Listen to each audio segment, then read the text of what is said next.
What if your mind, your health, your entire fate were locked in before your first breath? What if every heartbeat, every thought, every word you'd never learn to speak was already sealed inside you, written by names on a family tree that folds in on itself like a snake swallowing its own tail? For centuries we've told ourselves these stories belong to old kingdoms, crowned kings who married cousins, queens who wed their own brothers, desperate to keep a pure bloodline, even as that blood turned toxic. We read about them in dusty history books. We watch their tragedies in royal dramas.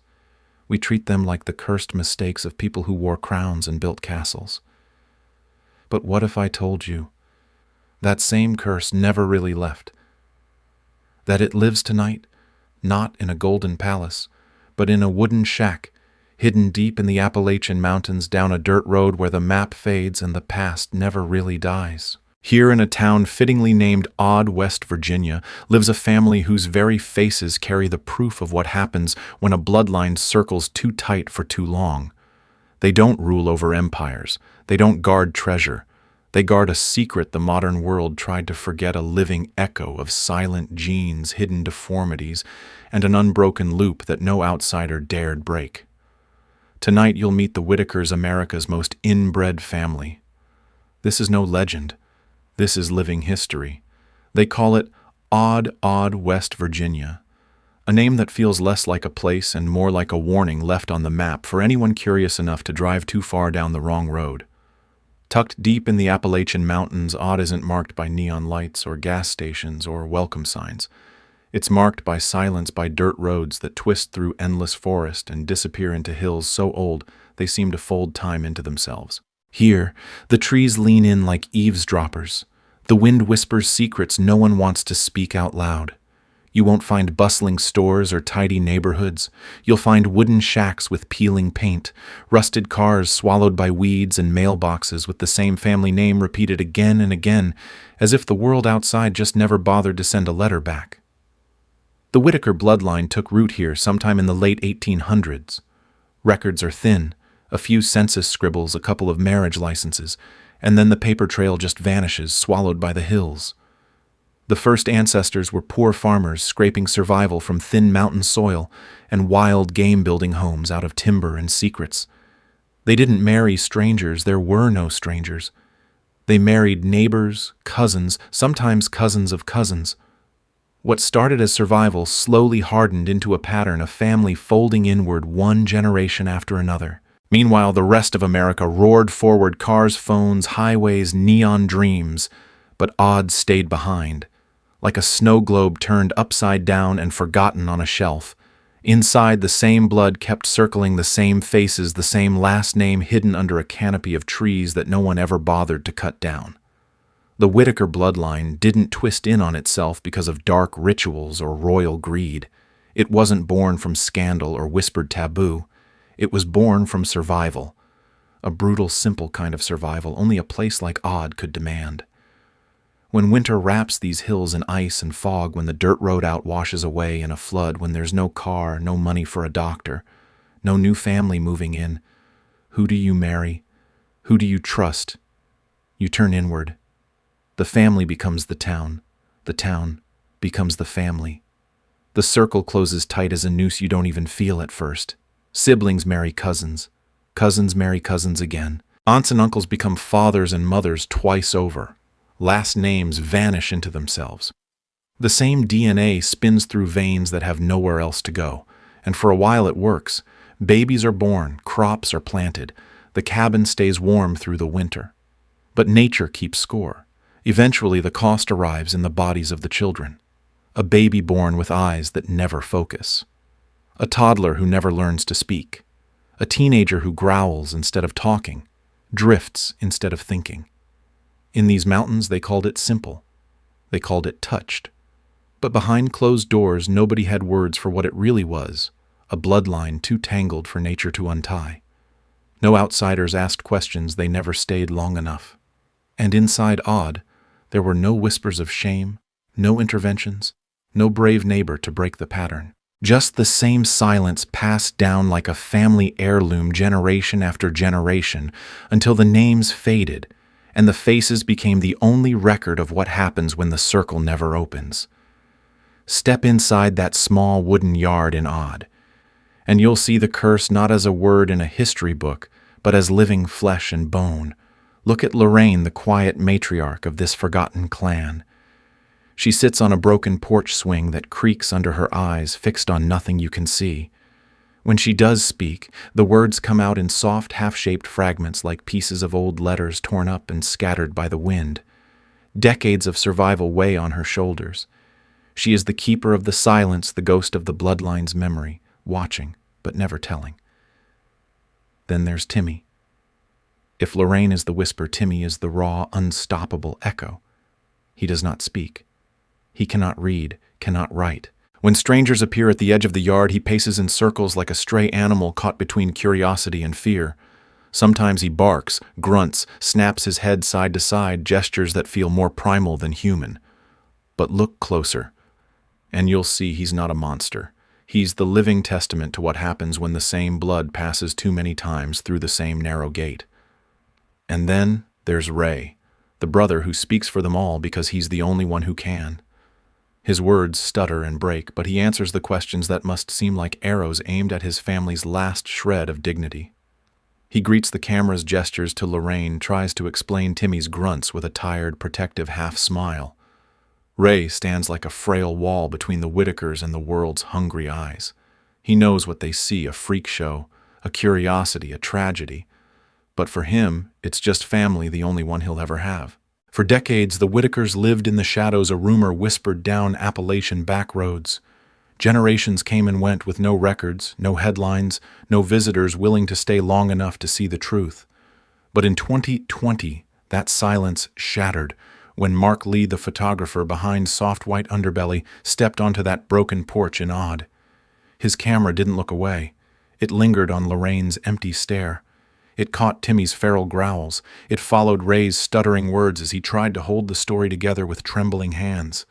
When the video hit the internet, it didn't just spark curiosity, it exploded. Millions of views in days.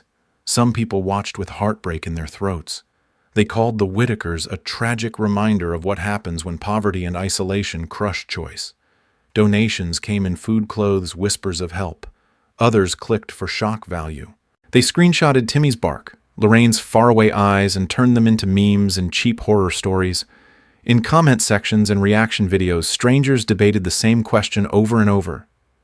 Is this family a freak show, or proof that society failed them long before the camera ever arrived? And looming behind every view was the bigger argument. Was Leah saving them or exploiting them? Was Soft White Underbelly shining a light into America's forgotten corners, or feeding the world's darkest hunger for spectacle? Mark Lee stood his ground. He said he gave the Whitakers a voice the world had stolen. He filmed the curse so it could not hide anymore. But whether you see that lens as rescue or betrayal, one thing is certain: the Whitakers are invisible no longer. Their silence has a million echoes now rattling inside every mind brave enough to watch. It's easy to believe the Whitakers are a ghost story from another time, a cautionary tale of ancient bloodlines folding in on themselves, locked away in royal castles or medieval villages. But the truth is darker than any fairy tale. Inbreeding never really died. It just changed its face. In places like Odd, West Virginia, the old curse didn't vanish. It shifted shape. Today, it doesn't wear a crown. It wears poverty. It hides inside towns where the nearest doctor is 100 miles of bad road away, where the school closes when the roof leaks, where leaving isn't a choice because leaving costs money no one has. In these back roads and hollow valleys, the gene loop isn't drawn by malice or taboo. It's drawn by desperation. Who do you marry when there's no one else around? Who do you trust when the world outside only passes by on its way somewhere better? Families turn inward because there's nowhere else to turn. Cousins become spouses. Children are born into circles. They didn't choose, circles that tighten a little more with every generation. This isn't about monsters in the hills. It's about a system that leaves entire corners of America abandoned. The same gene that once crowned kings now lives in these forgotten cabins because structural inequality lets it. The poverty, the isolation, the silence, they're not accidents, they're consequences. The bloodline loop is the final receipt for decades of ignoring towns where the roads end and no one bothers to pave them again. Look at the Whitakers, and you're not just looking at old genes. You're looking at a modern curse that still feeds on poverty, ignorance, and the quiet places we pretend don't exist. People tell themselves inbreeding is dead, that it belongs to rotting castles and ghost stories from royal dynasties obsessed with keeping their blood pure. But if you stand at the edge of odd West Virginia and listen closely, you'll hear the truth whispering through the trees. The curse never died. It just wears new clothes, poverty, failing schools, empty clinics, a silence that fills every hollow where a road once led out but never came back. Inbreeding today doesn't look like a crown or a throne. It looks like a broken porch on a sagging house where the same last name is carved into every mailbox for miles. It looks like cousins growing up side by side with no one else around, no strangers moving in, no chance meetings at a bus stop that never existed. It looks like choices that aren't really choices at all. These odd towns dot the back roads of Appalachia and beyond.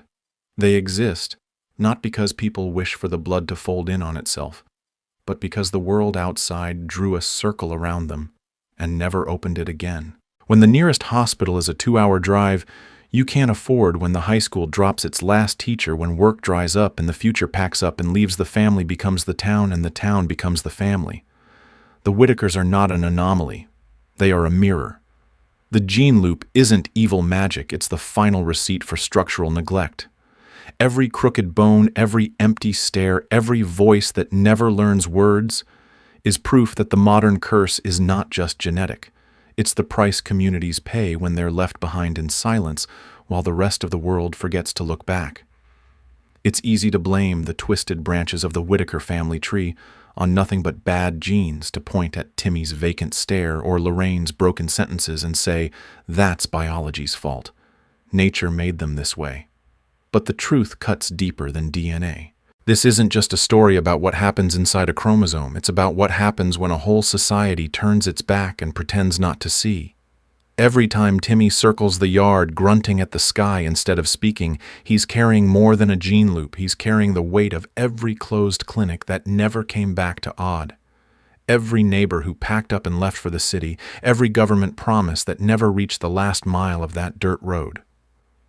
Lorraine's distant eyes don't just hold the ghosts of ancestors marrying cousins. They hold the ghost of every outsider who drove past Odd and chose not to stop, not to ask, not to knock, not to wonder who was left behind in that sagging wooden house. This is what a quiet failure looks like. It doesn't scream. It doesn't riot. It sits on a porch swing, rocking back and forth generation after generation until no one remembers where the silence started. So maybe the real curse isn't the blood at all. Maybe the real curse is us. The ones who watch, who click and share, who whisper about freak shows and tragic bloodlines, but never ask how many other towns just like Odd lie hidden behind hills we never bother to climb. Because if we only look and never act, who are we really and who's next? In the end, the Whitakers keep doing what families do. They survive each other. Lorraine rocks on her porch swing. Timmy circles the yard in his own silent world. Ray stands guard at the edge of it all, ready to greet a stranger with a stuttered word and a protective glance. They share scraps of food, warmth, laughter in a language no outsider will ever fully understand. The curse doesn't live in blood alone. It lives in our choices, in the roads we never pave, the questions we never ask, the hands we never reach out. As long as there are places too far away for us to care about roads that end in silence and doorways that close on the same names, stories like the Whitakers will be born again. And the rest of us will decide all over again whether to look away.